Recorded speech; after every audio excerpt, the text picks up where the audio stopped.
So, have you ever told a friend a story only to hear them tell it back to someone else and it's just completely wrong? It's so frustrating, right? Well, today we're going to fix that. We are mastering the art of reported speech. And trust me, this isn't just some boring grammar rule. It's the key to becoming a way better communicator and, honestly, a much more compelling storyteller. Of course you have. We all do it, like a dozen times a day. Think about it. When you tell your partner what your boss said in a meeting, or you share that hilarious thing your mom texted you, that's reported speech. It's literally how we share our lives and connect with each other. All right, here's the game plan for today. First, we'll cover the absolute basics. Then, we're going to fire up something I call the tense time machine. It's super cool. After that, we'll look at how to change your perspective, when it's actually okay to break the rules, and finally, we'll put all your new skills to the test. You ready? Let's dive in. Okay, first things first. What even is reported speech? Let's break it down into something really simple. You can think of it as the highlight reel of a conversation. You're not giving a word-for-word transcript. Nobody wants that. You're just sharing the main idea, the juicy parts. You get to be the director of the story. And hey, instead of just saying said over and over, you can use more descriptive words like explained, or joked, or whispered to really bring your story to life. And here we go. This shows the difference perfectly.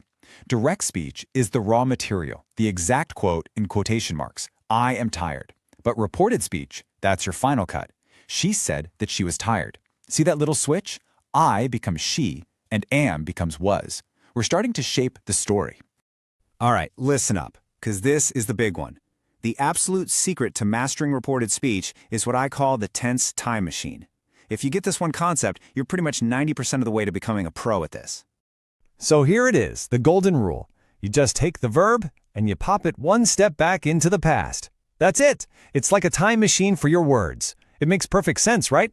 You're reporting something that already happened, so your language needs to reflect that little jump back in time. And this, right here, this is the control panel for our time machine. It shows you exactly which button to press. Simple present zips back to simple past. Present continuous goes to past continuous. Even the past simple takes one more step back into the past perfect. And of course, will becomes would and can becomes could. It's a super logical pattern you can always fall back on. Let's see this tense time machine in action. I work easily becomes she worked. I am studying shifts to he was studying. See the pattern? And look at this one. I finished, which is already in the past, just takes one more step back to had finished. Once you see it, you can't unsee it. It's a really consistent rule. Okay, so we've got the verbs down cold. That's awesome. But that's only part of the puzzle. To really get this right, we also have to adjust for the change in speaker and setting. Let's check it out. This is so important. When you're reporting what someone else said, you are now the narrator. So if your friend Sarah says, I am happy, you can't report it as Sarah said I am happy, because then everyone thinks you're talking about yourself. You have to switch the pronoun and say, Sarah said she was happy. You're stepping into their shoes, but telling the story from your point of view. And it's not just the people that change, it's the time and place too. Think about it. The original speaker's now is in your past, so it becomes then. Their today becomes your that day. Their tomorrow becomes the next day.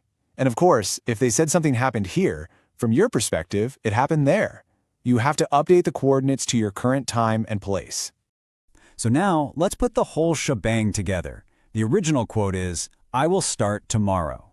When we report it, we get, he said he would start the next day. See that? We changed the pronoun from I to he. We sent the verb will back in time to would, and we updated the time from tomorrow to the next day. It's a complete transformation, and now the story makes perfect sense. Okay, so you've mastered all the rules. You're feeling confident. Now, I'm going to teach you when it's okay to break them. This is what separates the students from the masters. So here's the one big exception. If what the person said is a timeless, universal truth, or something that is still true right now, you don't need to change the tense.